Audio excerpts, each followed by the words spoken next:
নমস্কার বন্ধুরা, welcome back to my channel Labani's cook and ব্লগে সকলকে স্বাগত জানাই। আজকে আরও একটা নতুন ভিডিওর সঙ্গে তোমাদের সঙ্গে হাজির আমি লাবণী। তো চলো ভিডিওটা শুরু করা যাক। আজকে আমি তোমাদের সাথে শেয়ার করব 4টে হেলদি রেসিপি, যেটা ব্রেকফাস্ট শীতের সকালের জন্য।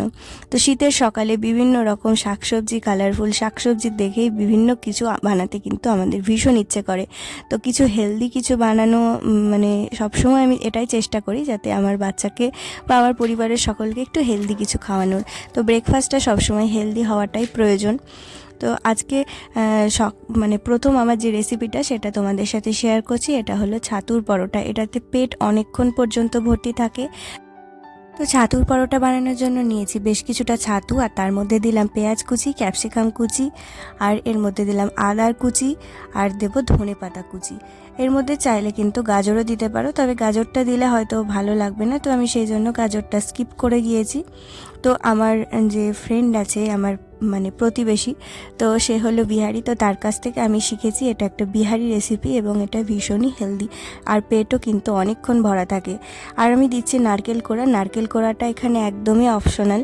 আমার কাছে বেশ কিছুটা নারকেল কোড়া এইটুকুনি ছিল, তো আমি ভাবলাম এটা কিসের মধ্যে দেব, তাই দিয়ে দিলাম। আর তার মধ্যে দিলাম একটুখানি জোয়ানটা একটু হাতের মধ্যে দলে তার মধ্যে দিলে একটু বেশি ভালো ফ্লেভারটা আসে। আর তারপরে দিচ্ছি হলো মেন জিনিস, এটা আচার।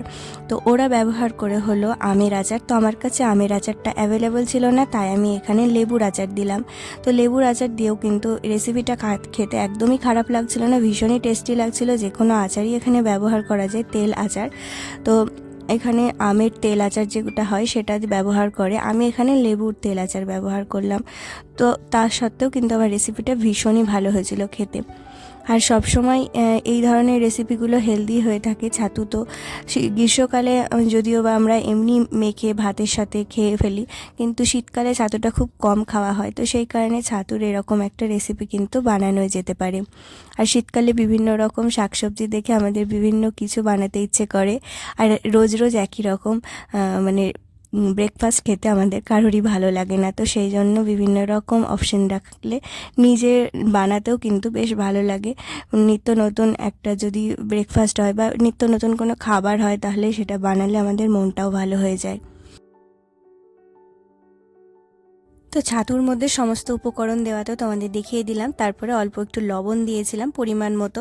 তারপরে অল্প অল্প জল দিয়ে ছাতুটাকে মেখে নিয়েছি, একদম ঝুরঝুরে করে মেখেছি। বেশি জল দিয়ে ফেলবে না, তাহলে আবার পুরটা ভরতে অসুবিধা হবে। তো সেই কারণে অল্প অল্প যেভাবে ডাল পুরি হয় সেই রকম আর কি ঝুরঝুরে যেন থাকে। তো এইভাবে মেখে নেওয়ার পরে আটার লইটা বানিয়ে নিয়েছি। তারপরে যেভাবে আর কি পুর ভরি আমরা আটার মধ্যে, সেইভাবে আর কি পুর ভরে নিয়েছি। তো আটাটা আমার আগে থেকেই মাখা ছিল। আটাটা বেশ 10-15 মিনিট আগে, কোনো কিছু বানানোর আগে, রুটি বা পরোটা বানানোর আগে মেখে রাখলে ভালো হয়। সেটা আমার শাশুড়ি মায়ের কাছ থেকে শেখা। তো আমি শিখেছিলাম যে এটা বেশিক্ষণ দলতে হয় না, আটাটাও খুব ভালো করে নরম হয়ে যায়। তো তারপরে আমি বেলে নিচ্ছি একে একে। তো বেলার জন্য আমি এখানে তোমরা দেখে আশ্চর্য লাগতে পারে চপিং বোর্ডের ওপর কে বেলে। তো চপিং বোর্ডের ওপরে এই কারণেই বেলছি, সেটা হলো যে আমার সকালবেলাতে ভীষণ তাড়াহুড়ো করা থাকে। তো সেই কারণে আর কি আমার চাকটাটা যেটা বেলি সেটা ধুতে ছিল। তো অনেক দিন ধোয়া হয়নি বলে আমি ওটাকে নামিয়ে রেখেছিলাম ধোয়া বেসিনের ওখানে। তো ওটা ধোয়া হয়নি, তো সেই কারণে দেখলাম এর মধ্যেই বেলি এখন তাড়াহুড়ো করে। তো সেই কারণে আর কি। আর তারপরে এই যে গামলাটা দেখতে পাচ্ছ, সেটা দেখো তোমাদের অবাক লাগতে পারে যে কি নোংরা নোংরা লাগছে, দেখতে খারাপ লাগতে পারে, কিন্তু এটা হলো দুধ জাল দেওয়ার পরে যে শর্টটর একটু একটু লেগে থাকে না, তো তার মধ্যেই আমি আর কি আটাটা মেখে নিই। তাহলে পরে আটাটা একদম সুন্দর বেশ নরমও হয়, আর তারপরে আমাদের ওই শর্টটাও কিন্তু খেয়ে নেওয়া হয়ে যায়। তো চলো এখন ভেজে নিই একে একে।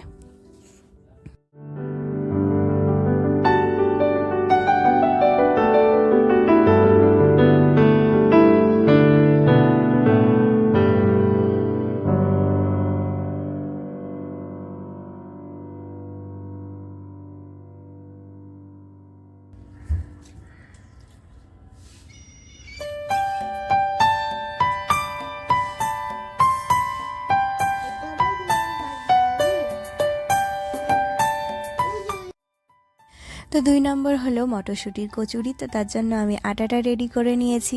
তারপরে আমি মটরশুঁটি বের করে নিয়েছি। হয়তো একসাথে অনেক মটরশুঁটি আমি ছাড়িয়ে নিয়েছিলাম। তো রোদ্দুরে বসে বসে এই কাজটা করেছিলাম দিনের বেলায়। আর সন্ধেবেলায় আমার ডিনার আজকে রেডি হচ্ছে মটরশুঁটির কচুরি। তো মটরশুঁটির কচুরি বানানোর জন্য মটরশুঁটিটা পেস্ট করে নিয়েছি। আর তার মধ্যে আমি আর একটুখানি জিনিস অ্যাড করব, সেটা হলো একটুখানি ধনেপাতা দেব, আর তার মধ্যে দেব 1 টুকরো আদা আর লঙ্কা। একটাই লঙ্কা ইউজ করছি এখানে, তোমরা তোমাদের স্বাদ মতো বেশি বা কম লঙ্কা ইউজ করতে পারো। তো তারপরে এটাকে আরও একবার পেস্ট করে নেব।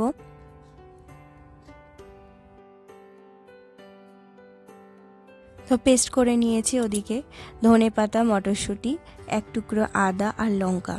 আর তারপরে দিয়ে দিলাম কড়াইয়ে সর্ষের তেল পরিমাণ মতো। আমি অল্প অল্প তেলেই মানে সব কিছু রান্না করবার চেষ্টা করি, তাতে আমার রান্নার স্বাদ একদমই খারাপ হয় না। যে বেশি তেল দিলেই রান্না বেশি ভালো হবে এরকমটা কোনো ব্যাপার না। অল্প তেল দিয়ে রান্না খাওয়াটাই বেশি হেলদি বলে মনে করি।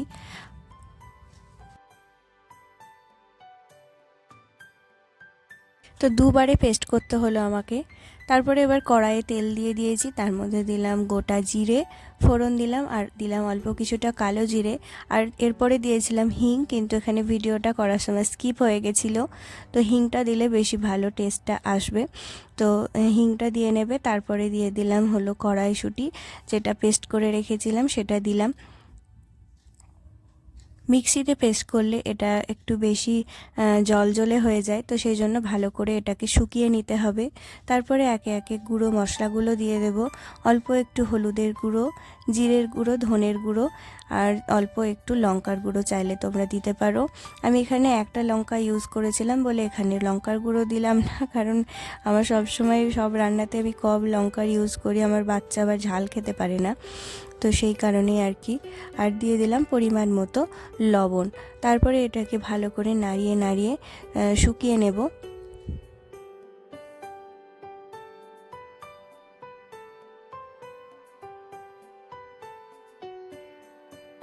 তো 10 মিনিট নাড়ানোর পরে জল একদম শুকনো শুকনো হয়ে গেছে। তারপরে আমি সামান্য একটু চিনির এখানে ব্যবহার করেছি, নুন চিনির যে ব্যালেন্সটা হয় সেই জন্য আর কি। এটাতে বেশি মিষ্টি করবে না একদমই। তো একদম শুকনো শুকনো হয়ে গেছে, নামিয়ে ফেলেছি। আর এটাকে ঠান্ডা হতে দেব। তাড়াতাড়ি ঠান্ডা করতে চাইলে পাখার হাওয়ায় কিছুক্ষণ রাখতে পারো।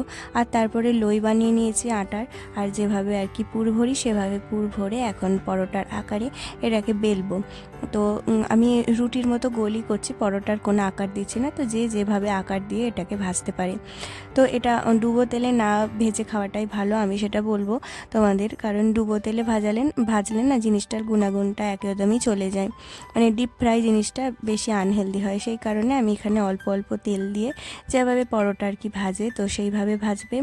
আর এখানে ঘিয়ের অথবা কোল্ড প্রেস অয়েল যেগুলো হয় সেগুলোর ব্যবহার করতে পারো। তো আমি এখানে বাদাম তেল সাজেস্ট করব, অথবা আদারওয়াইজ তোমরা সাদা তেল যেগুলো নর্মাল খাও সেভাবে অল্প অল্প তেল দিয়ে ভেজে খেতে পারো, অসুবিধে নেই।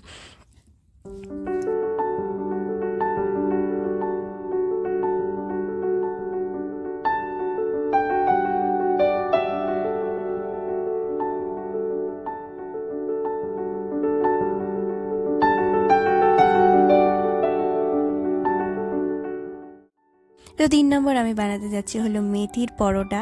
তো মেথির পরোটা বানানোর জন্য মেথি শাক নিয়েছি, ভালো করে ধুয়ে নিয়েছি বাজার থেকে আনার পর। শাকগুলোকে বেছে নিয়েছি।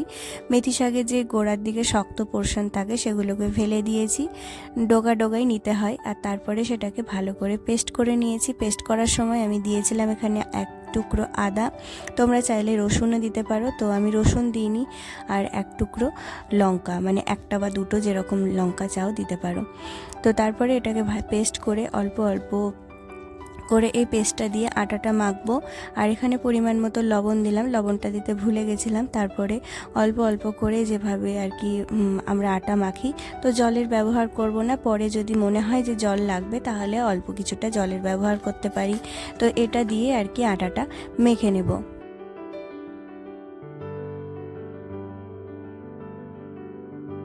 তো আটাটা মেখে বেশ কিছুক্ষণ রেখেছিলাম। আর তারপরে একে একে পরোটাগুলো ভেজে নিলাম। তো পরোটা বানানোর রেসিপি আর দেখালাম না তোমাদের, যেভাবে আর কি নর্মালি বেলে পরোটা ভাজে তো সেইভাবেই আর কি ভেজে নিয়েছি। তো ব্রেকফাস্ট হিসাবে অথবা বাচ্চাদের টিফিনের জন্য কিন্তু মেথির পরোটা খুব ভালো একটা অপশান। তো যে বাচ্চারা শাক খেতে চায় না তাদেরকে কিন্তু এভাবে মানে খাইয়ে দিতে পারো, বাচ্চারা কিন্তু বুঝতেও পারবে না। পালং পরোটাও কিন্তু একইভাবে তোমরা বানাতে পারো। তো 4 নম্বর যে রেসিপিটা সেটা হলো আমার গোলা রুটি টাইপেরই, কিন্তু এটাকে আরও একটু বেশি হেলদি করে বানাবো আমি। তো সেই জন্য আমি এখানে নিয়েছি মাল্টিগ্রেন আটা। তো সেখানে তোমরা এমনি নর্মাল আটা তো বানাতে পারো। তো আমার কাছে মাল্টিগ্রেন আটা একটা পেয়েছিলাম, তো সেটা আর কি বানালাম। তো তার মধ্যে দিয়ে দিলাম একে একে পেঁয়াজ কুচি, ধনে পাতা কুচি দেবো, তো সেই জন্য ধনে পাতাগুলোকে কেটে রাখছি। আর তোমরা চাইলে বিভিন্ন কিছু এখানে সবজি ব্যবহার করতে পারো, বাঁধাকপিও দিতে পারো, কোনো অসুবিধে নেই। আর তারপরে দিচ্ছি হলো গাজরটাকে গ্রেট করে দিচ্ছি, কারণ গাজর কাটলে একটু বেশি মোটা মোটা হয়ে থাকে। তো যখন আমি এটা বানাবো তখন একটু অসুবিধা হতে পারে, তো সেই কারণে গাজরটা গ্রেট করে দিলে তাড়াতাড়িও হয় আর একদমই মিহি করে একটা হয় যেটা মিক্স হয়ে যায় আটার সাথে। তো সেই জন্য আর কি গাজরটা এখানে গ্রেট করে দিলাম।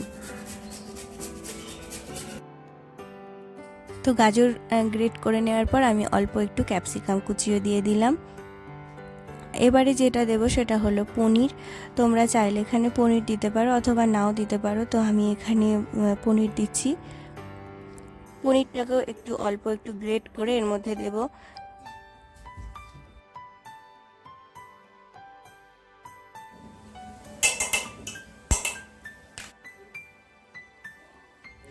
এরপরে পরিমাণ মতো হলুদ আর পরিমাণ মতো লবণের ব্যবহার করব।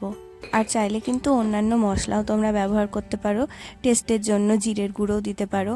তো আমি এখানে জিরের গুঁড়োটা অল্প একটু দিয়েছিলাম, ধনের গুঁড়োও চাইলে দিতে পারো, আর একটু সামান্য লঙ্কার গুঁড়ো দিয়েছিলাম, কারণ এখানে গোটা লঙ্কা অনেকে কুচি করে দিতে পারো, কিন্তু আমি এখানে যে বাচ্চার কথা ভেবে করি না, কারণ বাচ্চার ব্রেকফাস্টের জন্য আমি এগুলো বানাই। তো সেই কারণে বাচ্চার আবার মুখে লঙ্কা পড়লে সে আবার খাওয়াটাই মানে পণ্ড হয়ে যাবে, তো সেই কারণে আর কি লঙ্কা কুচি করে দিলাম না। তারপরে এটাকে অল্প অল্প জল দিয়ে যেভাবে ব্যাটার তৈরি করে আর কি সেভাবেই করছি। তো আমি আবার হাত দিয়েই করি, আমার একটা ব্যাড হ্যাবিট, আমি হাত দিয়ে না করলে বুঝতে পারি না। তারপরে তোমরা চাইলে কিন্তু এখানে চামচ দিয়েও এটাকে বানিয়ে নিতে পারো। তো এটা ঘোল বানিয়ে নিয়েছি। আর তারপরে আমি এখানে লোহার কড়াইয়ে এই কারণে ব্যবহার করছি, তোমরা তাওয়াতেও বানাতে পারো। তো আমার লোহার কড়াইটা বেশি পছন্দ হয়। লোহার কড়াইটা গরম হয়ে গেলে একদম ননস্টিকের মতো কাজ করে। তো এগুলো কিন্তু খুব ভালো উঠে, কোনো রকম সমস্যা হয় না। মানে অ্যালুমিনিয়ামের কড়াই বা অ্যালুমিনিয়ামের কোনো তাওয়াতে যদি তোমরা বানাও তাহলে কি একটা সমস্যা হয়, এগুলো প্রথম দু একটা উঠতে চায় না, কিন্তু লোহার কড়াইয়ে ভাজলে এটা কিন্তু খুব সুন্দর ইজিলি উঠে যায়। তো সেই কারণে আমি সবসময় লোহার কড়াইটাকে প্রেফার করি। ওইখানে অল্প অল্প তেল দিয়ে আর কি এগুলোকে ভেজে নেব একে একে।